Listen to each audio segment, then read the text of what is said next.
Mga kasingkit, 4056 na engine. I-share ko lang ulit dito sa may maliit na timing belt.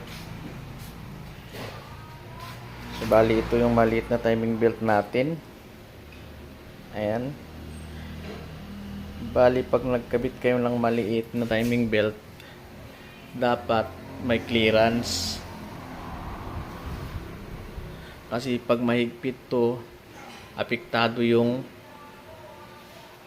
arangkada ng sasakyan natin, mas lalo sa akyatan. Parang pigil.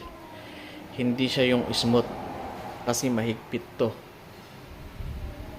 So pag nagkabit kayo ng timing belt na maliit,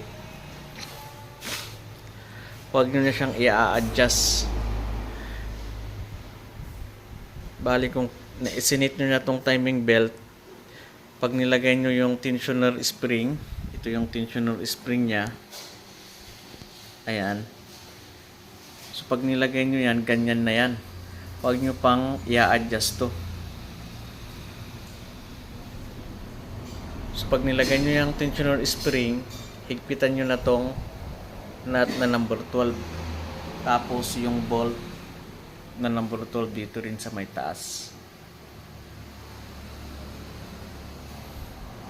So ito siya. Ayan. Higpitan nyo lang yan. Tapos ito. Tapos ganito lang yung clearance nya. Dapat may clearance.